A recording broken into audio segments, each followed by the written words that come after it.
మనస్సును దయచేయమని, మరి ముఖ్యంగా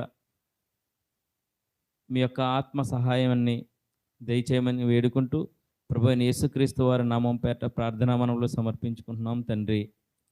ఆమేన్.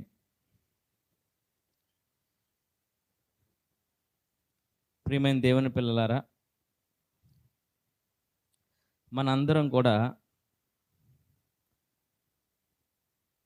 ప్రస్తుత కాలంలో చాలా జాగ్రత్త కలిగి ఉండాలి.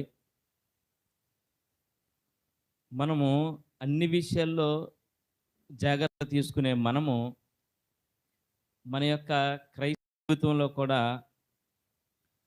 చాలా మెలకువ, జాగ్రత్త కలిగి ఉండాలని చెప్పేసి మనకి వాక్యం సెలవిస్తుంది ప్రియులారా. మనము లోకపరమైన అన్ని విషయాల్లో కూడా చాలా జాగ్రత్త తీసుకుంటాం. మన దైనందిన జీవితంలో మనం తీసుకునే ఆహారపు వస్తువుల విషయంలో కానీ, పిల్లలు చదువు విషయంలో కానీ, మనం వేసుకునే వస్త్రాల విషయంలో కానీ, అన్ని విషయాల్లో కూడా చివరికి మనం ఉండే గృహం విషయంలో కానీ, లేదంటే మన వస్తువుల విషయంలో కూడా అన్ని విషయాల్లో ఏది బ్రాండెడో, లేదంటే ఏది మంచి వస్తువో పదే పదే మన స్నేహితులను అడిగి, లేదంటే మన చుట్టుపక్కల వారిని అడిగి మనం నిర్ణయాలు తీసుకుంటూ ఉంటాం ప్రియమైన దేవుని పిల్ల. అయితే సంఘంలోనికి వచ్చిన మనము, క్రైస్తవ జీవితంలోనికి, రక్షణలోనికి ప్రవేశించిన మనము కూడా కొన్ని విషయాలు, అంటే ఈ అన్నిటికంటే కూడా ముఖ్యంగా తీసుకోవాల్సిన జాగ్రత్తలు పరిశుద్ధాత్మ ప్రేరణతోటి మనకి వాక్యంగా ఇవ్వబడిందన్న సంగతి మనం గుర్తెరగాలండి. ఎందుకంటే ప్రస్తుత క్రైస్తవ సంఘాలలో ఈ తప్పుడు సిద్ధాంతాలు ప్రవేశపెట్టి సైతాను, లేదంటే సాతాను అపవాది ఈ కపట బోధకులను ఉపయోగించి విశ్వాసుల మధ్య ఒక అలజడి రేపి విశ్వాసుల్ని గందరగోళానికి గురి చేసే ప్రయత్నం అయితే ఎంతైనా జరుగుతుంది ప్రియులారా. ఇక్కడ వ్యక్తులతో మనకు పని లేదు కానీ, మనుషులతో పని లేదు కానీ, అసలు సిసలైన శత్రువు ఏదైనా ఉందంటే అపవాది. ఈ అపవాది కుట్రలను మనం ఎలా ఎదుర్కోవాలో మనకి వాక్యమే సెలవిస్తుంది ప్రియులారా. దానిలో భాగంగా ఈరోజు మనకి వాక్యం కూడా ఏమి సెలవిస్తుందంటే చూద్దామండి. పౌలు గారు రాసిన రోమియోలకు రాసిన పత్రిక, రోమియోలకు రాసిన పత్రిక 16వ అధ్యాయము, రోమియోలు రాసిన పత్రిక 16వ అధ్యాయము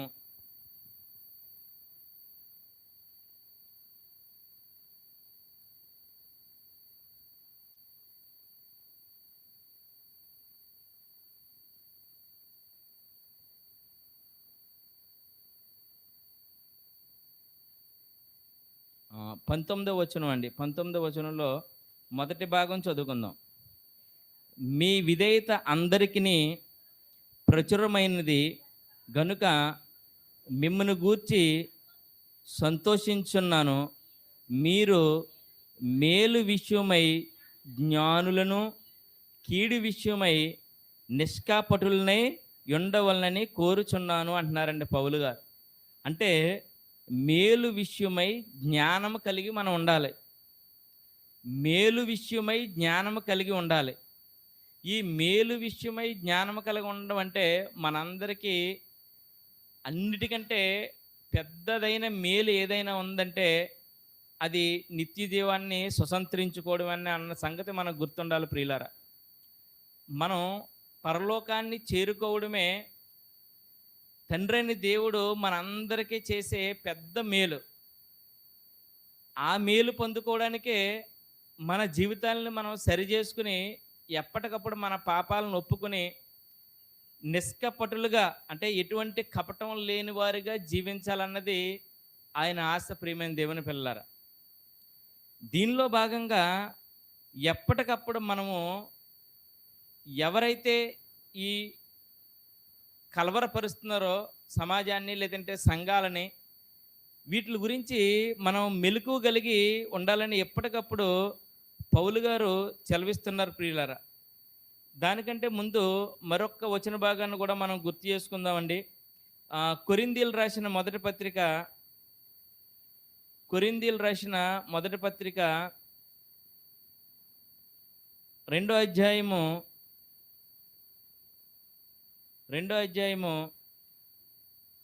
మూడో వచనాన్ని చదువుకుందామండి. మరియు బలహీనతతోనూ భయముతోనూ ఎంతో వణుకుతోనూ మీ యొద్ద నుంటిని. మీ విశ్వాసము మనుష్యుల జ్ఞానమును ఆధారము చేసుకొనక దేవుని శక్తిని ఆధారము చేసుకుని ఉండవలెనని.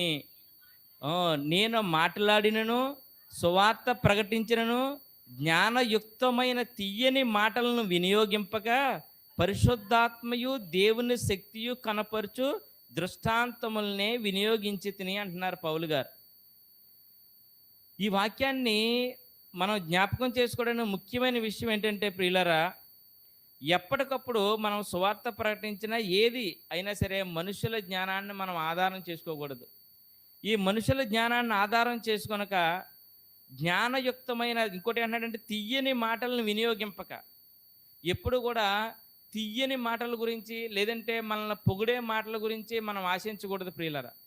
వాక్యం ఏదైతే సూటిగా చెబుతుందో అటువంటి వాక్యాన్నే మనం వినడానికి అలవాటు పడాలని ఈ వచన భాగం మీకు గుర్తు చేయవలసి వచ్చిందండి.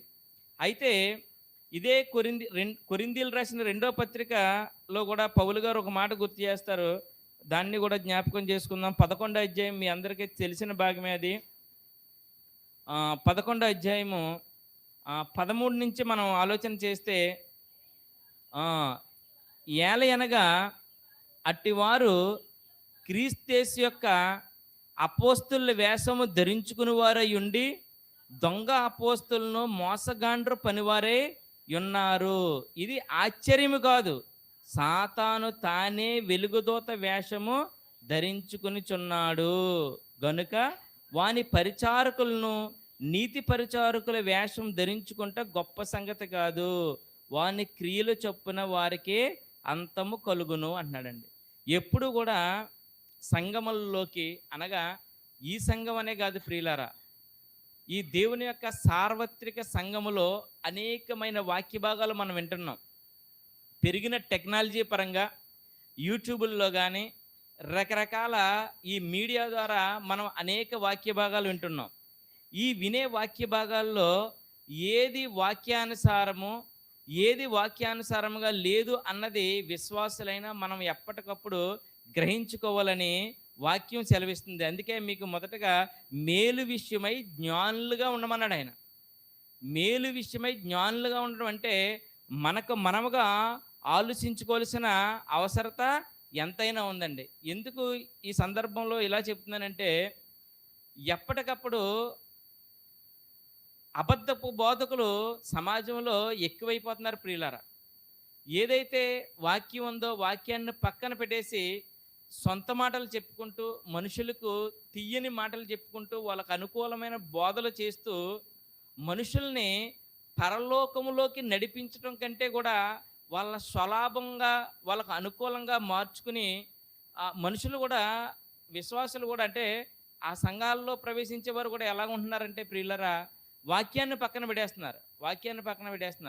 ప్రక్కన పెట్టేసి అక్కడ బోధకులు మాకు అనుకూలంగా ఉన్నారు లేదా, లేదంటే ఈ చర్చ్ మాకు అనుకూలంగా ఉందా లేదా, లేదంటే ఈ కార్యక్రమాలు మాకు అనుకూలంగా జరుగుతున్నాయా లేదా, ఇటువంటి ధోరణిలోనే ప్రయాణిస్తున్నారు ప్రియులరా. ఇవన్నీ మనం గమనించుకోవాలండి. ఎప్పుడు కూడా మనకి సరైన రీతిలో వాక్యాన్ని వివరిస్తూ ప్రకటిస్తూ ఉన్నారా లేదా, మన జీవితాలని సరిచేసే వాక్యం మనం వింటున్నామా లేదా అన్నది మనం ఎప్పటికప్పుడు గుర్తు చేసుకోవాలి ప్రియులారా. మరొక్క మాట చెప్తారు, అది కూడా చూద్దాం. చూడండి, గలతీయులు రాసిన పత్రికలో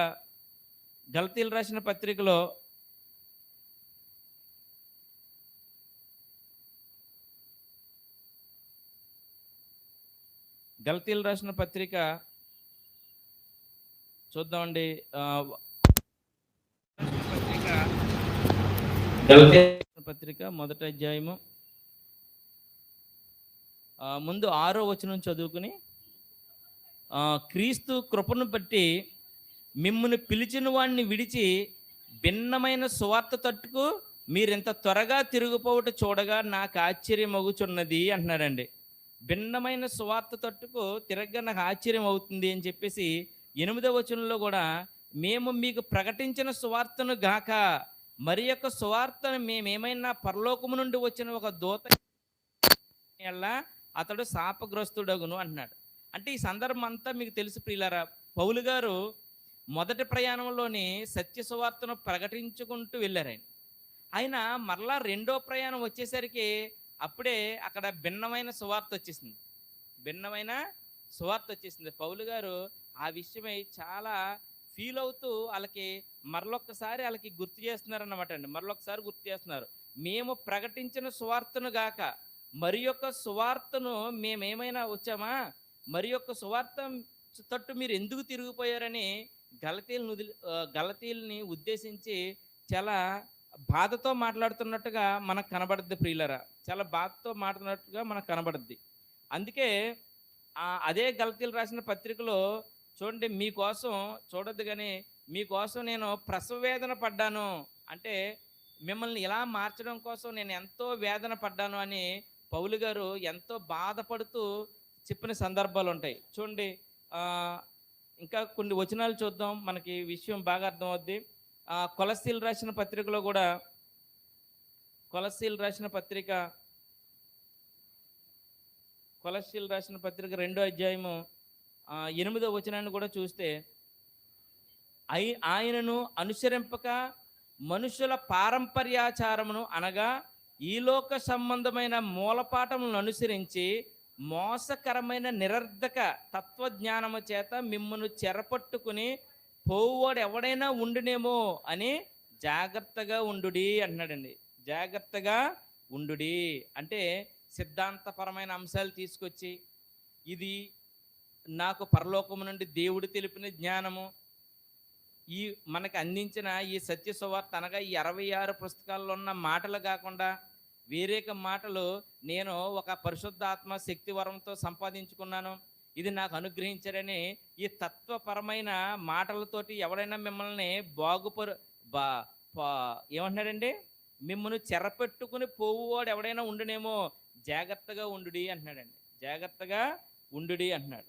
అదే అధ్యాయం చూడండి 18వ వచనంలో కూడా, అదే అధ్యాయం 18వ వచనం కూడా, అతి వినయాసక్తుడై దేవదూత ఆరాధన ఇచ్చగలిగి తాను చూచిన వాటి గూర్చి గొప్పగా చెప్పుకొనుచు తన శరీర సంబంధమైన మనసు వలన ఊరక ఉప్పొంగుచు అంటున్నాడండి. ఇంకా చూడండి 15వ వచనం చూడండమ్మా. 15వ వచనం, అదే అధ్యాయం 15వ వచనం.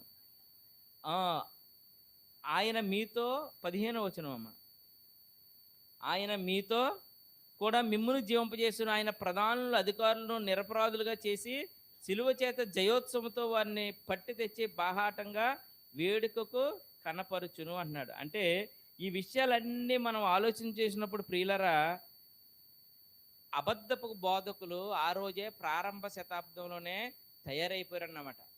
ప్రారంభ శతాబ్దంలోనే తయారైపోయారు.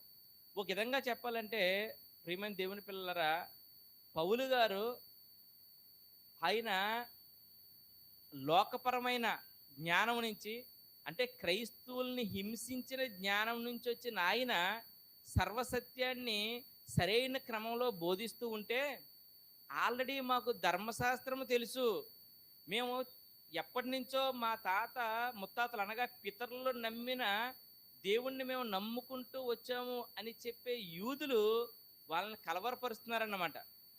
వారిని కలవరపరుస్తున్నారు.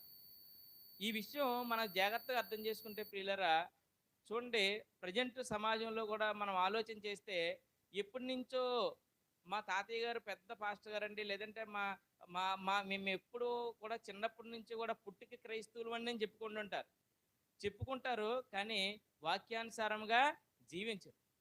కానీ లోకపరమైన విషయాల్లో, లోకపరమైన విశ్వాసాల్లో ఉండి దేవునిలోకి వచ్చి సత్యాన్ని తెలుసుకుని సత్యం ప్రకారంగా ఈ జీవించే వారిని చెరపగోరే ప్రయత్నం చేస్తూ ఉంటారు. అందువల్ల సత్యాన్ని పట్టుకున్న మనము ఎప్పుడు కూడా వాక్య ప్రకారంగా ఉన్నామా లేదా, వాక్యం ఏమి చెబుతుందో అది చూసుకోవాలి తప్పించండి, ఎవరో ఎప్పటి నుంచో ఉన్నారన్నది అది మనం పరిగణలోనికి తీసుకోకూడదు ప్రియమైన దేవుని పిల్లలు. అదే చాలా సందర్భాల్లో క్రైస్తవులుగా మారిన యూదులకి పౌలు గారు మారి అన్ని జనుల నుంచి వచ్చిన క్రైస్తవులకు కూడా ఎప్పుడు కూడా ఈ తారతమ్యం మనకి ఈ పత్రికల్లో కనబడతా ఉంటుంది ప్రియులారా.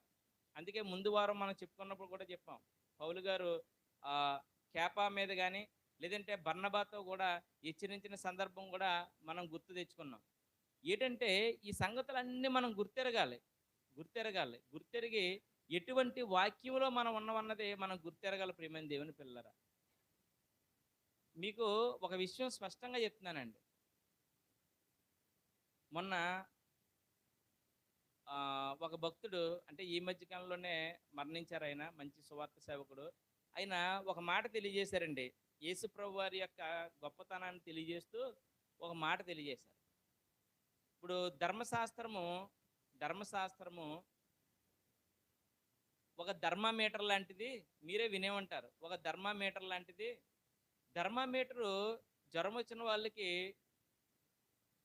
నోటులో పెట్టిన వెంటనే ఎంత ఫీవర్ ఉందో తెలియజేస్తుంది, కానీ జ్వరాన్ని తగ్గించదు. ఎంత జ్వరం ఉందో తెలియజేస్తుంది. కానీ యేసుప్రభు వారు ఆ పారాసెటమాల్ లాంటి వాళ్ళు. అది పారాసెటమాల్ మనం వేసుకున్న వెంటనే లేదంటే ఆ సిరప్ పట్టించిన వెంటనే జ్వరం తగ్గుతుందని ఆ వేరియేషన్ తెలియజేశారు ప్రియమైన దేవుని పిల్లలు. అంటే ధర్మశాస్త్రానికి క్రీస్తు ధర్మశాస్త్రానికి ఉన్న తేడాని చాలా స్పష్టంగా తెలియజేస్తారనమాట.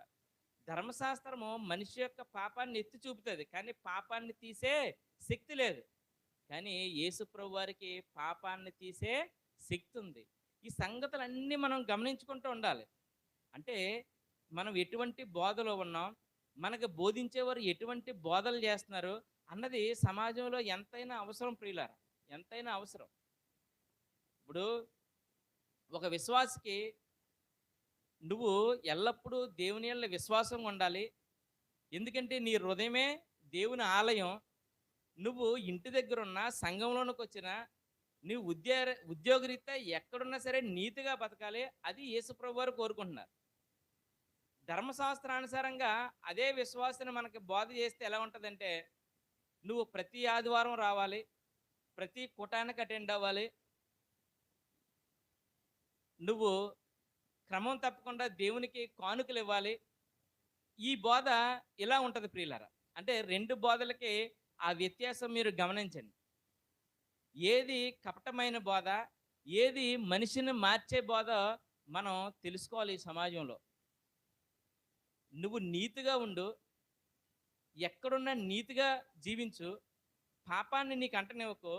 నువ్వు ఇంటిలో ఉన్నా, ఎక్కడున్నా చెడు తలంపులు కానీ ఈ సాతాను సంబంధమైన క్రియలు నీలో రానివ్వకు అన్నది క్రీస్తు వారు చేసే బోధ. అంతేకాకుండా నువ్వు ఎలాగంటే బ్రతుకు, ఆదివారం ఆరాధనకు రా, నువ్వు ఏమన్నా కానుకలుంటే నువ్వు సంఘానికి తీసుకురా, లేదంటే వాళ్ళు ఇచ్చే ఆ వందన వచనాలు కానీ లేదంటే వాళ్ళు ఇచ్చే ఘనత కానీ ఆశించేది ఇది ధర్మశాస్త్రపరమైన బోధ. ఈ రెండిటికి ఎప్పుడు మనకి వేరియేషన్ తెలాలి ప్రియమైన దేవుని పిల్లలు. ఈ రెండిటికి వేరియేషన్ తెలాలి. అందుకే ధర్మశాస్త్రము మనకి పరలోకానికి నడిపించేది కాదు. క్రీస్తు ధర్మశాస్త్రము మనలో ఉన్న ఆ పాపాన్ని తొలగించి మనల్ని పరలోకాన్ని నడిపిస్తుంది. అందుకే పితరులైన వాళ్ళు కూడా అబ్రహం ఆయన క్రియలు అన్నీ ఎలాగున్నా ఆయన విశ్వాసం బట్టి అంగీకరించబడ్డారు. మోషే గారు ఆయన యొక్క తగ్గింపు జీవితాన్ని బట్టి సమస్తము కుప్పగా ఎంచుకున్నాడు కాబట్టి ఆయన తగ్గించబడ్డాడు. పితరులు కూడా వాళ్ళు చేసిన క్రియల్లో మనకి యేసుప్రభు వారు బోధ కనబడద్దు ప్రియమైన దేవుని పిల్లరా. యేసుప్రభు వారు చేసిన బోధ కనబడద్దు. అందుకే వాళ్ళ క్రియలను బట్టి వాళ్ళు అంగీకరించబడ్డారు. ఒక దావీదు గారిని చూస్తే ఒక పశ్చాత్తాపడ్డం. ఆయన ఒక రాజయ్యుండు కూడా ఒక బూడిదలో కూర్చునే ఆ స్థాయికి దిగిపోడంటే ఆ క్రీస్తు బోధను ఆయనలో నిలుపుకున్నాడు. క్రీస్తు బోధ మోషే గారు నిలుపుకున్నారు. క్రీస్తు బోధ అబ్రహం గారు నిలుపుకున్నారు. ఈ పితరులందరూ కూడా అంగీకరించబడ్డారంటే ప్రియులారా, మనలో ఈ వాక్యము ఎటువంటి క్రియారూపాన్ని చేస్తుందన్నది మనం అర్థం చేసుకోవాలి ప్రియులారా. అందుకే మనం ఎటువంటి సంఘంలోనికి వెళ్తున్నాం, ఎటువంటి వాక్యాన్ని వింటున్నాం అన్నది కూడా విశ్వాసులైన మనందరం కూడా గమనించుకోవాలని ముఖ్యంగా ప్రేమపూర్వక విన్నపం చేస్తున్నానండి. చూడండి, తిమోతికి రాసిన పత్రికలో మోషే గారు ఒక మంచి మాట చెప్తారు చూడండి. సారీ, పౌలు గారు ఒక మంచి మాట చెప్తారు.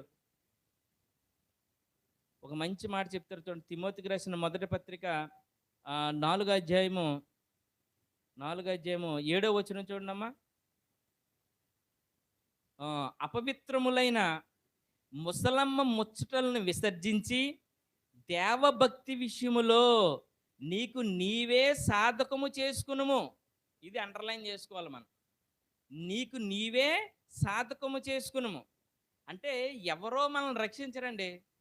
మనకు మనమే సాధకం చేసుకోవాలా, మనమే ప్రాక్టీస్ చేసుకోవాలి, మనకు మనమే గమనించుకోవాలి. మన ప్రయాణం ఎలా ఉంది, మన నడవడిక ఎలా ఉంది, మనం ఎటువంటి వాక్యాన్ని అనుసరిస్తున్నాం, మన బోధలు ఎలా ఉన్నాయి, లేదంటే ఒక బోధించే నేనైతే నా విశ్వాసాలకి అంటే నా దగ్గరున్న సహోదరులకి నేను ఎటువంటి బోధ చేస్తున్నానో, వినేవారైతే నేను ఎటువంటి బోధన వింటున్నానో, ఇది నాకు సాధకంగా ఉంటుందా లేదా, ఇది నాకు రక్షణ అనుకూలంగా ఉన్నదా లేదన్నది మీరే సాధకం చేసుకోవాలని పౌలు గారు చెప్తున్నారు చూడండి. ఎందుకంటే నేను కొంతకాలమే ఉంటాను, నేను వెళ్ళిపోవాల్సిన సమయం వచ్చింది. ఇదిగో తిమోతి, ఇదిగో ఎవరికి వాళ్ళే నీకు నీవే సాధకము చేసుకునుము అంటున్నాడండి. నీకు నీవే సాధకము చేసుకునుము. చూడండి, అదే అధ్యాయం 16వ వచనంలో కూడా నిన్ను గూర్చియు నీ బోధను గూర్చియు జాగ్రత్త కలిగి ఉండుము, వీటిలో నిలకడగా ఉండుము, నీవిలాగు చేసి నిన్నును నీ బోధ విని వారిని రక్షించుకుందువు అంటున్నాడు తిమోతి గారు. చూడండి ప్రియులారా, చాలా జాగ్రత్తగా చెప్తున్నారు చూడండి. నిన్ను గూర్చియు నీ బోధన గూర్చియు జాగ్రత్త కలిగి ఉండాలి. ఇది మనందరికీ వర్తిస్తుంది. ఇప్పుడు ఇది నేనుగా చదువుకోవాలి. ఇదిగో నేనేదో బోధ చేస్తున్నాను కాదు, నేను చేసే బోధ, ఈ బోధ వినివారు రక్షించబడాలి, నేను రక్షించబడాలి అని చాలా స్పష్టంగా తెలియజేస్తున్నారు. నీ బోధ వినివారిని రక్షించుకుందువు అన్నాడండి. అంటే బోధకులైనా విశ్వాసులైన ఎవరైనా సరే మనం ఏదైనా బోధ వింటున్నామంటే ఆ బోధన మనకు రక్షణార్థమై ఉండాలి. ఆ బోధ మనల్ని పరలోకానికి నడిపించేలా లేదనుకోండి, ఈ ప్రయాస అంతా కూడా వ్యర్థమే ప్రియులారా, వ్యర్థమే. ఈ సంగతులు మనం గొంతు చించుకుని చెప్తున్నా చాలామందికి అర్థం కావట్లేదండి. ఎందుకు అర్థం కావట్లేదు అని చెప్పమంటారండి? ఎందుకు అర్థం కావట్లేదంటే వాళ్ళకి విశ్వాసం యొక్క డెఫినేషను తెలియలేదు. ముందు విశ్వాసం అంటే దాని డెఫినేషన్ తెలియాలి, దాని నిర్వచనం తెలియాలి. అది తెలిస్తే అప్పుడు భయం వస్తుంది.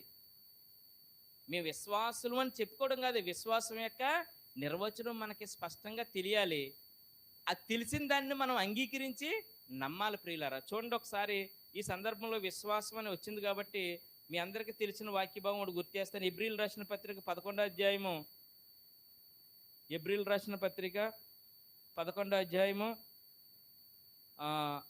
మొదటి వచనాన్ని చూడండి. విశ్వాసమనున్నది నిరీక్షింపబడు వాటి యొక్క నిజ స్వరూపమును అదృశ్యమైన ఉన్నవంటుకు రుజువై ఉన్నది.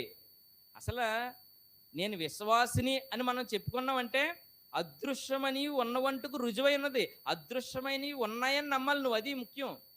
మనకి క్రమం తప్పకుండా ఆరాధనకు అటెండ్ అవుతే మన విశ్వాసులం కాదు, క్రమం తప్పకుండా కార్యక్రమాలకు అటెండ్ అవుతే మన విశ్వాసులం కాదు. అసలైన విశ్వాసం ఏంటంటే అదృశ్యమైనవి ఉన్నవనుటకు రుజువై ఉన్నది. ఏదైతే మన కంటికి కనబడతలేదో, ఏదైతే నిత్యం మన కంటికి కనబడదో అది ఉన్నది అని నువ్వు విశ్వసిస్తే అది విశ్వాసము. ఈ విశ్వాసం ఉన్న వాళ్ళు ఎప్పుడు కూడా వణుకుతోనూ భయంతోనూ ఉంటారు ప్రియులారా, వణుకుతోనూ భయంతోనూ ఉంటారు. ఎందుకంటే వాళ్ళకి నిత్య నరకాగ్ని వాళ్ళ కళ్ళ ముందు అలా కనబడిపోతూ ఉంటుంటుంది. ఎందుకంటే విశ్వాస అయితే అలా కనబడతలేదంటే నేను విశ్వాసం కాదు. ఇప్పుడు నేను భయం లేకుండా బ్రతుకుతున్నానంటే నేను విశ్వాసం కాదు.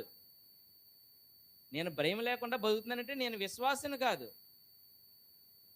క్రైస్తవ సంఘములో విశ్వాసకున్న డెఫినేషన్ ఏంటంటే, ఒక పక్కన నిత్య జీవము, ఒక పక్కన నిత్య నరకాగ్ని, రెండు కళ్ళకి ఎప్పుడు కనబడతా ఉండాలి.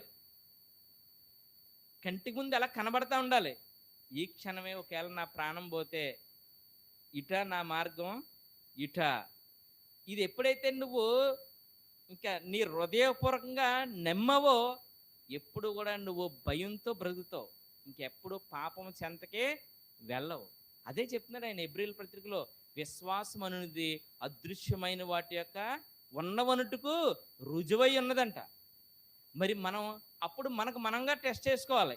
అసలు నేను విశ్వాసినేనా అంటే, విశ్వాసి అని మనం పిలాలంటే ఆ లక్షణం నాలో ఉందా లేదా? మరి నా కళ్ళ ముందు నిత్య నరకాగ్ని, పరలోకం రెండు కనబడుతున్నాయా లేదా?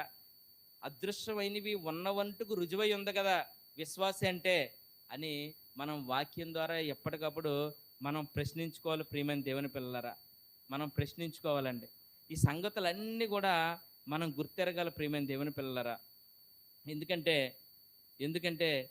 సమయాన్ని బట్టి ఇంక చూపించడం లేదు, కానీ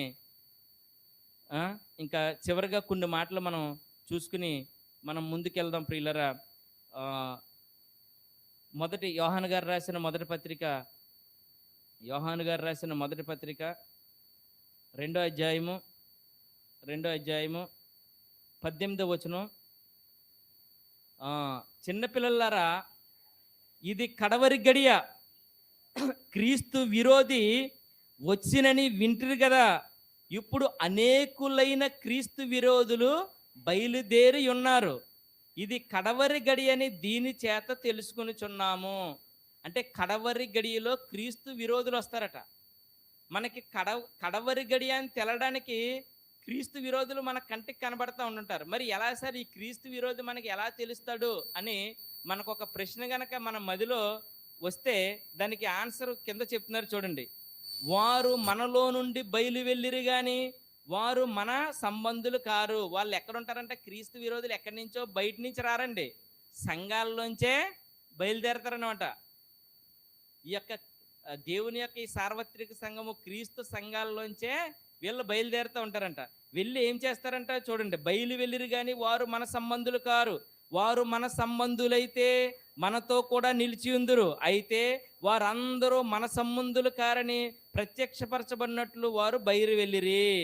వీళ్ళు ఏం చేస్తారంట చూడండి. ఆ 23వ వచనంలో చూడండి. 23వ వచనం చూడండి. 22 నుంచి చదవండి. యేసు క్రీస్తు కాడని చెప్పువాడు తప్ప ఎవడు అబద్ధికుడు? తండ్రిని కుమారుని ఒప్పుకొని వీడే క్రీస్తు విరోధి అంటున్నాడండి. వీడే క్రీస్తు విరోధి. 23 అండి.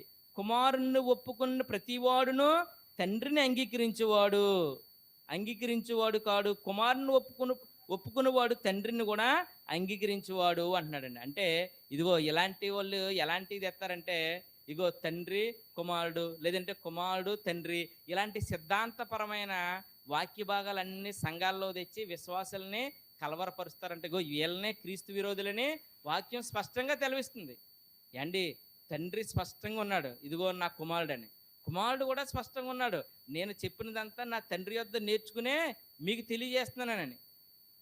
ఏమండి ఇందులో తండ్రి ఎక్కువ, కుమారుడు ఎక్కువ, తండ్రి ఎక్కువ అని ఎక్కడా లేదు. తండ్రికి కుమారుణ్ణి కీర్తించినంత మాత్రాన తండ్రి ఏం ఫీల్ కాడు. అలాగని తండ్రిని గణపరిచినంత మాత్రాన కుమారుడికి లేదు. తండ్రి కుమారుల మధ్య లేని తారతమ్యం ఇదిగో ఈరోజు సంఘాల్లోని ప్రవేశపెట్టి విశ్వాసుల్ని కలవరపరుస్తున్నారన్నమాట. ఇగో వీళ్ళే క్రీస్తు విరోధులని వాక్యం చెప్తుంది. మరి వీళ్ళు ఎక్కడి నుంచో రారో సంఘాలలోంచే బయలుదేరతారని ఉంది. ఇవన్నీ కూడా మనం వాక్యంతో స్పష్టంగా అర్థం చేసుకోవాలి ప్రియమైన దేవుని పిల్లలారా. ఒక క్రమం ఉంది. మనం ముందు వారం చెప్పుకున్నాం, మనం ప్రార్థన ఎలా చేయాలి అని చెప్పుకున్నాం. తండ్రి అయిన దేవునికి మనం స్తుతించాలి, తండ్రి అయిన దేవుని మనం ఆరాధించాలి. మన ప్రార్థనా మనవులు, మన విజ్ఞాపనలు అన్నీ కూడా ప్రభు అయిన యేసుక్రీస్తు వారి నామంలో సమర్పించాలని మనం నేర్చుకున్నాం. ఇదే మనం ఈ సువార్త నేర్చుకున్నాం. మొదటి నుంచి మనం ఈ సువార్త నేర్చుకున్నాం. ఇంకో మరలా ఈ సువార్త నుంచి మనం ప్రక్కకి వెళ్ళిపోకూడదు. ఎవరైనా సరే తండ్రి, కుమారుడు ఈ మధ్య చిచ్చులు పెట్టే ఇలాంటి బోధకులు ఎవరైనా వస్తే మనం కలవరపడకూడదు. ఇదిగో అని పౌలు గారు జ్ఞానులై ఉండండి ఈ ఉదయకాల సమయంలో మనల్ని హెచ్చరిస్తున్నారు ప్రియమైన దేవుని పిల్లరా. ఈ సంగతులన్నీ కూడా మనం గుర్తెరగాలి ప్రియమైన దేవుని పిల్లలు. గుర్తెరిగి మనం కలవరపడకుండా సార్వత్రిక సంఘంలో ఈ టెక్నాలజీ ద్వారా ఎన్ని ప్రసంగాలు అన్నప్పటికీ చెప్పబడిన ప్రసంగం వాక్యానుసారం ఉందో లేదో మనం ఎల్లప్పుడూ కూడా చెక్ చేసుకుంటూ ఉండాలన్నమాట. ఇంకా చివరిగా చూడండి, చివరిగా ఒక మాట గుర్తు చేసుకుని మనం మీ అందరికీ తెలిసిన వాక్య భాగమే ఫిలిప్పీలు రాసిన పత్రిక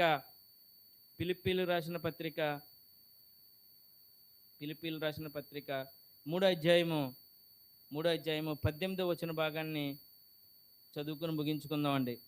అనేకులు క్రీస్తు శిలువకు శత్రువులుగా నడుచుకునిచున్నారు. వీరిని గూర్చి మీతో అనేక పర్యాయములు చెప్పి ఇప్పుడును ఏడ్చుచూ చెప్తున్నాను అంటున్నాడండి పౌలు గారు. ఇప్పుడును ఏడ్చుచు అంటే ఎంత బాధ కలిగి ఉంటుందో చూడండి ప్రియులరా. పౌలు గారికి ఎంత బాధ కలిగి ఉంటుందో చూడండి. నేను ఇప్పుడును ఏడ్చుచు చెప్పుచున్నాను, ఇదిగో వీళ్ళందరూ కూడా క్రీస్తు శిలువకు శత్రువులుగా నడుచుకుంటున్నారు. ఇదిగో ఈ అబద్ధ బోధకులు, నేను ఏదైతే తయారు చేసి పెట్టుకున్నానో, నేను ఏదైతే మిమ్మల్ని అందరినీ తయారు చేసి ఒక సత్య సువార్తలో నడిపిస్తున్నానో, ఇదిగో మరలా నేను వెళ్ళిన తర్వాత మళ్ళీ క్రీస్తు శిలువకు శత్రువులుగా నడుచుకునే వాళ్ళు అనేక మంది వస్తారు. మీరు అని వాళ్ళకి జాగ్రత్త అనేక పర్యాయాలు మీతో చెప్తున్నాను, నేను ఏడ్చి చెప్తున్నాను. మీరు మొదటి నుండి ఏదైతే సువార్తను పట్టుకున్నారో దాని నుంచి విడిచిపోకండి కన్నీళ్లు పెట్టుకుని పౌలు గారు చెప్తున్నారండి. ఆ కింద వచనం చూడండి.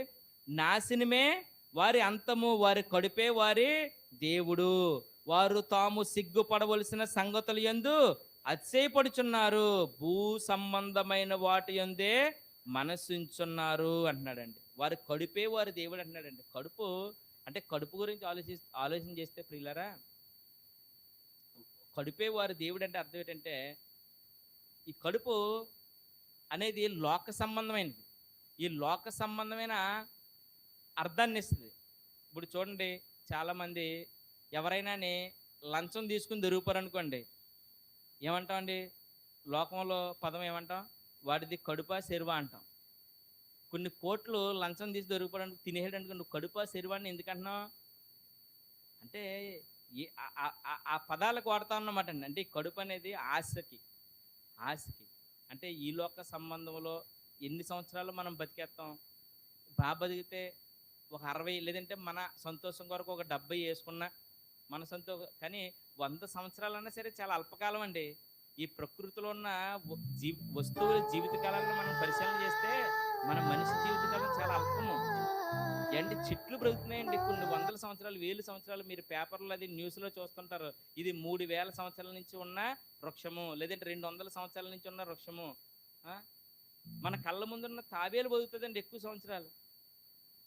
చాలా ఉన్నాయి ప్రకృతిలో, మనకంటే ఎక్కువ సంవత్సరాలు బ్రతికే ఉన్నాయి. కానీ మనిషి జీవితం చాలా అల్పము. ఈ అల్పమైన జీవితం గురించి చూడండి, ఈ వీటి మీదే మనసు పెట్టుకుని ఏదేదో సంపాదించేలా అని ఆశకెళ్ళిపోతాడండి. అందుకే వారి కడుపే వాళ్ళ అంతము అంటున్నాడండి. ఏమన్నారు చూడండి పౌలు గారు, నాశనమే వారి అంతము, వారి కడుపే వారి దేవుడు. అంటే వాళ్ళు ఎప్పుడు కూడా కడుపు గురించే, తినడానికే ఆలోచిస్తూ ఉంటారు, భూ సంబంధమైన విషయాలే బోధిస్తారు. ఇదిగో ఓ గలతీయులారా, లేదంటే ఓ కొరింథీయులారా, నేను మొదటి నుంచి మీకు ఏదైతే సువార్తని చెప్పానో దాని నుంచి తొలగిపోకండి పౌలు గారు చాలా ఏడ్చుచూ చెప్తున్నారంటే ప్రియమైన దేవుని పిల్లరా, ఈరోజు మనందరం కూడా గమనించవలసిన సంగతి ఏంటంటే, మన జ్ఞానులమై ఉండి ఎటువంటి బోధ మనల్ని పరలోకాన్ని నడిపించేది ఉంది అన్నది మనం పరిశీలన చేసుకుని ముందుకి సాగిపోవాలని కోరుకుంటూ, శ్రద్ధగా మీరందరికీ కూడా మరొక్కసారి ధన్యవాదాలు తెలుపుకుంటూ నా మాటలు ముగిస్తున్నానండి. ప్రార్థన చేసుకుందాం ప్రియులారా. ప్రేమగల మా తండ్రి, కృపగల మా దేవ, సర్వశక్తిమంతుడ, సర్వాధికారి, సర్వలోక సృష్టికర్త, మీకే స్తుతులు తండ్రి, స్తోత్రులు నా ప్రభా. తండ్రి ఉదయకాలంలో తండ్రి కార్యక్రమం అంతా కూడా ఆరాధన కార్యక్రమం అంతా కూడా మీకు మహిమకరంగా జరిగింది అని మేము నమ్ముతున్నాం నాయన. ఇదిగో నా తండ్రి, ఇప్పటి వరకు తండ్రి మీ యొక్క ఆత్మ సహాయంతో తండ్రి మీరేదైతే మీ పిల్లలకు సిద్ధపాటు చేసిన ఆహారం అందించట్లో ఎంతో సాయం చేశారు నాయన. ఇదిగో నా ప్రభా, నా తర్వాత నీ కుమారుడికి తండ్రి మరింత శక్తిని అనుగ్రహించమని, మేమందరం కూడా మరింత బలపడే మంచి ఆత్మీయాహారం మాకు అందించమని, మీ కుమారునికి మీ యొక్క ఆత్మ సహాయము దయచేయమని వేడుకుంటూ, మరొక్కసారి జరిగే కార్యక్రమం అంతా మీ చేతికి అప్పగించుంటూ ప్రభు యేసుక్రీస్తు వారి నామం